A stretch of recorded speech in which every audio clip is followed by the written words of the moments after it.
Hi, I'm Colleen M. Story, and this is Writing and Wellness. And the other day, I was reading an article in the magazine, and it made me think of the dark times that writers tend to go through. If you've been writing for any time at all, you've had one of these times. It might have been where you weren't able to write as much as you wanted to. Maybe something in your life was keeping you away from writing. Or maybe you have a story that your heart is really into, but you're not sure how to tell it right. You keep trying to write it and it's not coming out the way that you hope. These times can be really discouraging for writers because so much of our identity is wrapped up in our writing. If the writing is going well, then we feel great. But if the writing is not going well or isn't happening at all, we can feel really down and depressed and feel like our days just don't have much meaning. And these can be really difficult times to go through, particularly if this feeling you have is compounded with self-doubt. The article I was reading was about Michael J. Fox, and I want to give credit to, it appears backwards on the screen, I apologize, to the AARP magazine for having a recent article on him. So I'm sure you know he's been dealing with Parkinson's disease for a long time, and he's dealt with it extremely bravely. He's done a bunch of advocacy to help pay for scientific research, and meanwhile he's continued to act and to work and to be creative and to write. He's an author, has put many memoirs out. So I find him inspiring, and he was talking about a dark time that he had just gone through. Of course, Parkinson's doesn't get better as you age, and he experienced a time when it was getting worse and he had to say goodbye to acting. I can't even imagine. That would be like having to say goodbye to writing. Acting is a huge part of his identity, like writing is a part of ours, and you can just imagine how difficult that would be. So he was talking about going through a dark time, like you may be going through now, maybe you've gone through in the past. He had this quote that I wanted to share with you about what gets him through this dark time. He says, "For one thing, I'm genuinely a happy guy. I don't have a morbid thought in my head. I don't fear death at all. But as I came through that darkness, I also had an insight about my father-in-law, who had passed away and always espoused gratitude and acceptance and confidence. And I started to notice things I was grateful for, and the way other people would respond to difficulty with gratitude. I concluded that gratitude makes optimism possible." Immediately, I thought of my grandmother, and some of you who read my blog, Writing and Wellness, might be familiar with this story.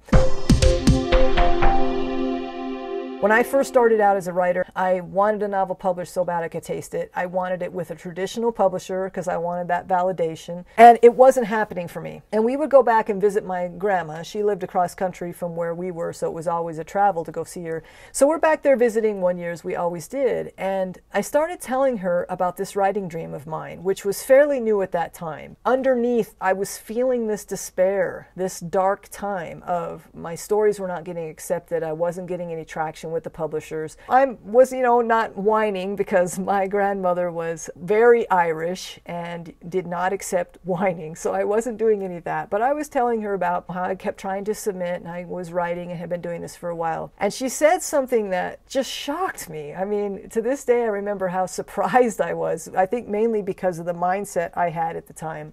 She said, "You're so lucky." And I remember thinking, that wasn't at all the reaction I was, kind of looking for. It was kind of like, "Oh, you've been working so hard. It's okay. Keep going," or, "Yeah, that's really cool. I support you. I'm sure it'll happen one day." There was none of that, which kind of fit my Irish grandma. But "You're so lucky." And that speaks to that gratitude that Michael J. Fox is talking about. Finding the place of gratitude in the midst of this dark space. We got interrupted shortly after that, so the conversation kind of stopped there. But I mulled over that for many days after that. And I started wondering if maybe my grandmother had some sort of creative dreams, maybe even writing dreams that she wasn't able to pursue. Or maybe if she was, being a woman of a different time. She was a farmer's wife, and that's what she did her whole life. She probably had dreams of her own that maybe she just didn't feel she could pursue, that was allowed or approved of. I will never know exactly the source of that comment coming from her, but I know after I heard it, I started looking at my situation differently.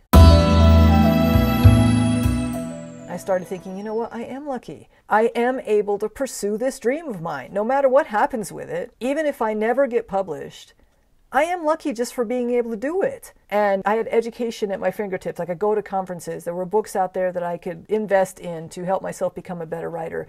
And when you think of all that opportunity that we tend to take for granted, that maybe our ancestors didn't have, and you realize that, you know what, we are lucky. Even through the struggle, even through the despair at times, we have reason to be grateful. It's amazing how when you are able to turn your attitude like that, and this is the reason I wanted to share this with you, if you can turn your attitude around, even in the midst of those dark times, you can turn everything around. Because that's kind of what that did for me. I mean, it's not like I still didn't feel the self-doubt and still didn't feel the worry and still didn't feel like, maybe I would never become a published writer. It turned it around that, I can be grateful that I can pursue this. Just stay with that.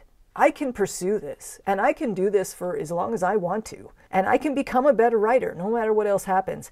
And I reapplied myself with that mindset. And of course, a few years later, I had a publishing contract in my hand, and then another and another.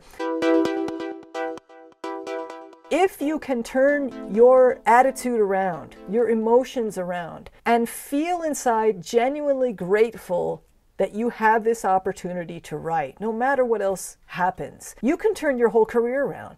Because when we feel that positivity, that optimism that Michael J. Fox was talking about, it bleeds into everything we do because it increases energy, it increases motivation, and then we tend to go after it a little bit more than we were before. When you start feeling despair and you start feeling down and depressed, you withdraw. You pull away from all those activities that maybe you need to be doing, like submitting your story more often or getting some help on it or whatever the case may be. When you feel positive, when you add that gratitude into your day and it starts motivating you, then you start doing more things. You start feeding on that energy and doing more of what you need to do to make your dreams come true, and then more than likely they will if you stick with it.